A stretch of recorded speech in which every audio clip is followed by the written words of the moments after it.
欢迎来到新闻频道。当您订阅频道时，演员们会很高兴。34岁杨洋国外度假被偶遇，穿大棉袄，身材55分，脚上厚底鞋好抢镜。最近刷社交平台，总能刷到各种明星偶遇的帖子，有在菜市场被拍到砍价的，有在看艺术展被粉丝认出来的，还有在健身房挥汗如雨被路人偷拍的。说实话，现在的明星好像越来越接地气了，不再是那种高高在上、遥不可及的样子。不过要说最让人意外的，还的是最近在国外被偶遇的杨洋。11月14日，有网友在加拿大温哥华街头偶遇了杨洋。从照片上看，当天温哥华的天气应该挺冷的。杨洋穿了一件黑色的大棉袄，搭配同色系的黑裤子，头上戴着一顶黑色的帽子，把自己裹得严严实实的。不过最让人出戏的是他脚上那双厚底皮鞋，看起来沉甸甸的，跟他平时在镜头前的精致形象反差有点大。有路人拍到杨洋当时正和朋友在街头散步，可能是没注意到有人拍照，他整个人看起来特别放松。从远处看，他的穿搭确实有点55分，大棉袄的长度刚好到腰上面，加上厚底鞋的加持，显得下半身有点短。不过走近了看，杨洋的颜值还是很抗打的，虽然是素颜，但皮肤状态很好，五官也依旧立体，不愧是军艺校草出身。而且从视频中看到杨洋这次应该是个人行程，所以也没有带助理、保镖，就连外出都没有戴墨镜、口罩，自然的就像是素人一样。但奈何颜值太高，还是被神通广大的网友给记录了下来。其实杨洋一直都是个挺低调的明星。今年7月份的时候，就有网友在北京环球影城偶遇杨洋跟朋友游玩。当时照片里的他穿着简单的休闲装，没有戴口罩，一件简单的白色 T 恤穿到他的身上就像是阳光大学生一样。说实话，现在娱乐圈像杨洋这样的明星真不多见了，很多年轻艺人恨不得天天上热搜，各种炒作，营销满天飞。但杨洋好像从来都不怎么在乎这些，除了宣传作品，很少能在社交媒体上看到他的动态。他曾经在采访里说过，演员还是要靠作品说话，其他的都是浮云。这种低调的性格其实从他刚出道的时候就能看出来。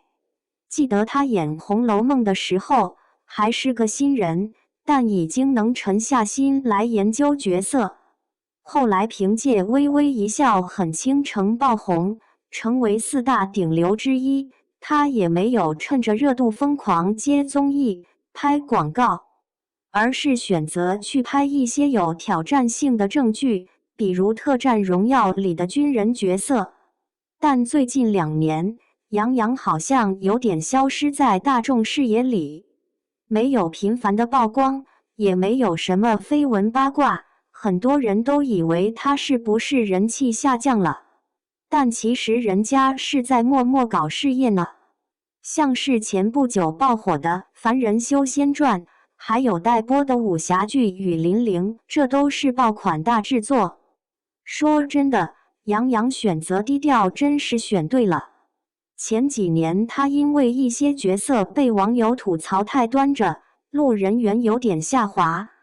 这2年他减少曝光，专注于拍戏和提升自己，反而让大家慢慢忘记了那些负面评价。现在偶尔被偶遇，大家看到的是一个真实、接地气的杨洋，好感度自然就上来了。人红是非多，这句话真的一点不假。作为曾经的顶流，杨洋没少被黑，但他好像从来都不怎么回应，只是默默做好自己的事。这种冷处理的方式虽然看起来有点佛，但其实是最聪明的。毕竟娱乐圈更新换代这么快，与其花时间跟网友吵架，不如把精力放在作品上。很多人觉得明星就应该保持曝光度，不然很容易被遗忘。但杨洋的例子告诉我们，有时候适当的低调反而能让事业更长久。仔细想想，这2年娱乐圈的塌房事件还少吗？很多曾经的顶流因为各种负面新闻一夜之间口碑崩塌。而杨洋之所以能一直保持比较好的路人缘，很大程度上就是因为他懂得藏。他把私生活保护得很好，几乎没有什么绯闻八卦，偶尔被偶遇，也是一些正能量的画面。这种低调其实是一种职业沉淀。